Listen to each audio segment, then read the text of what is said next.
just for fun, what does this gray shape look like to you, Pete? No right or wrong answer, but just sort of a psychology. There's a lot of pressure, Scott. I mean, it's like some sort of psychological Rorschach test.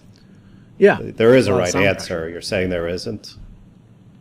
Yes, I'm purposely misleading A lot of pressure. I'm going to go with map of the United States. Perfect. I love that. That guess. Thank God. Just because it's something we're all roughly familiar with, and it does kind of look like the United States. But so if I said this area down here, what's the southernmost region of the United States, sort of in the middle? It's a little bit distorted. But yeah, that looks like it would be the Texas. Yeah, Texas. So just for fun, we'll call our hearing ability in this region of this hearing domain, we'll call this the Texas effect. We hear better in Texas in terms of frequency, 3 to 6K we called it.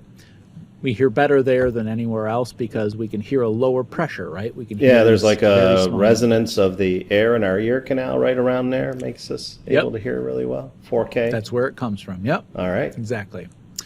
And this sort of westernmost state here, what would that be?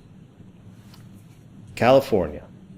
That's right. So this sort of looks like the coastline of California, and the California effect, as we'll call it today, is as I lower the frequency, you notice I have to keep increasing the amplitude in order to stay in this gray area. And this is showing us that human beings don't hear very well at low frequency. Very low frequencies, I have to keep increasing the amplitude. Boom, it's got to be 80 dB at 20 hertz, where most people can start to hear it.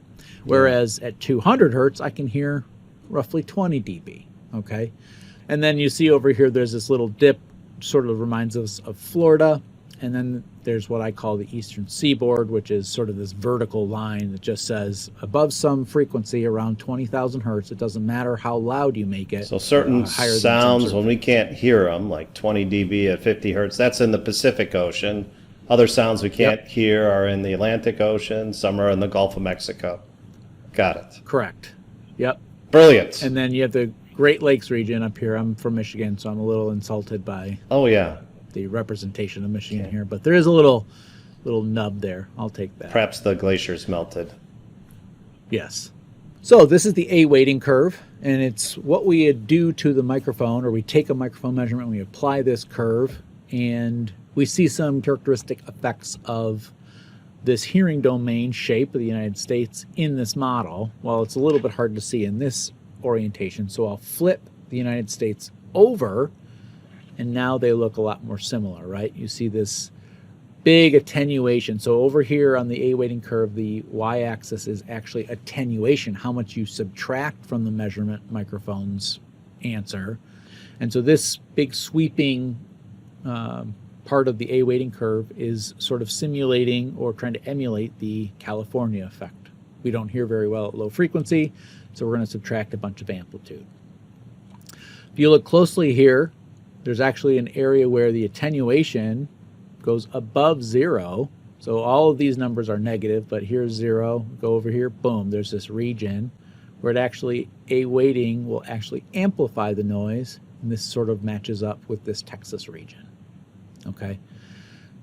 So the A weighting curve is a very simple curve. It's been used for a long time where they're building filters out of literal resistors and capacitors and things, and so they had to kind of make it simple, but they wanted it to have these characteristics, and they did a pretty good job. Yeah. Okay. I think Florida might have gotten some short shrift, it looks like, because...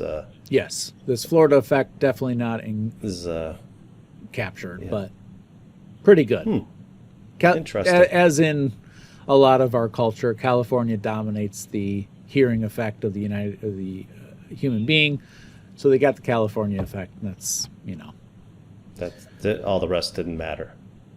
Yeah. Okay. I guess this answer is East Coast, West Coast. West Coast wins, as long as you're talking about A weighting and acoustics. So if we take a closer look, let's work with this A-weighted filter in a quick, easy example here. So we go out and we measure with a microphone, and we measure a 100 hertz sine wave, and we measure 70 dB. Okay. A-weighting curve says go up to 100 hertz and subtract 20 decibels from whatever you got.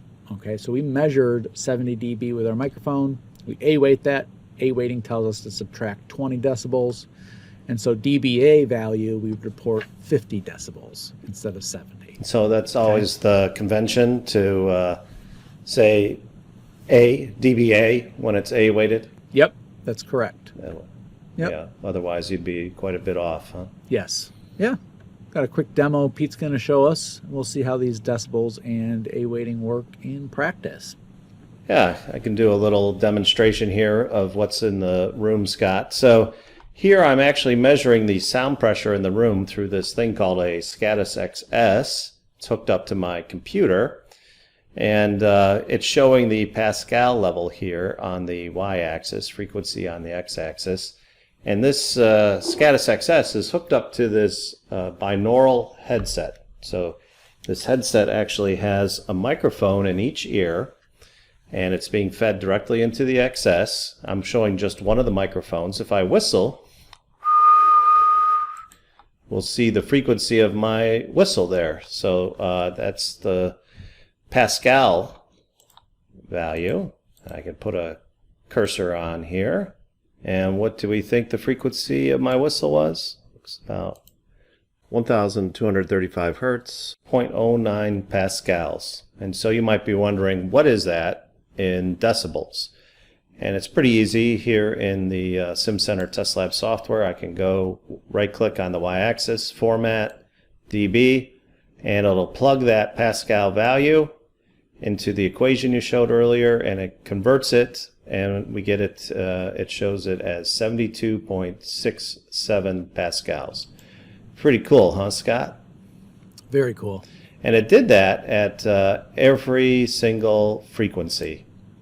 So not only did I get a Pascal value here at 1200, I got Pascal values across the whole frequency range.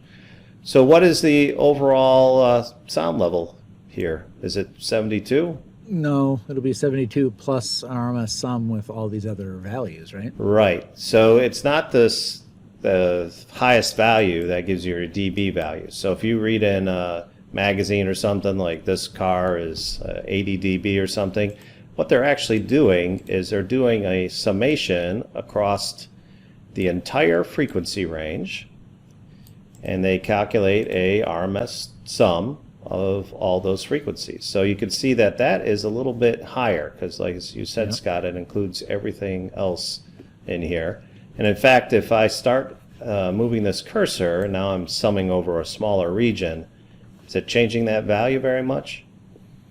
Not at all.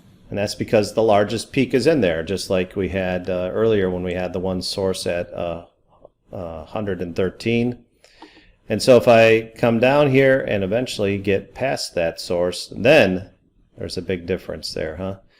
You can see that the levels went way down when it wasn't included, and they go way up and don't hardly change when the biggest peak is included. All right, so is this A-weighted or not A-weighted? I don't see any A after the dB label there on the axis, so in fact, we I'm gonna even say no. Yeah. And we even have this, pretty high levels at low frequency. Yep. So if I was to A-weight it, do we expect this number to go up or down? Well, I'd expect to go down because we're going to drop a lot of those frequencies down there at the low end, right? Yeah, those will go way down, huh? Yep. Here, let's see. So we're at 74.44. I'm picking A-weighted. What? 74.62. It went up a little bit instead. Ah, your whistle is in the Texas part, isn't it? Oh, that's right. And in the A-weighting curve, between 1,000 and like 5,000 hertz, that was actually an amplification of the sound. So the whistle, because it was right in the Texas region, it amplified. And it amplified enough to offset any decrease due to the California effect. So I guess, in regards to your previous comment, Scott, it looks like the Texas is dominating the culture here, or the dB value. And I do love some barbecue food, so Tex-Mex, pretty good. There you go. All right. Hopefully that made a lot of sense. That was great. Thanks, Pete.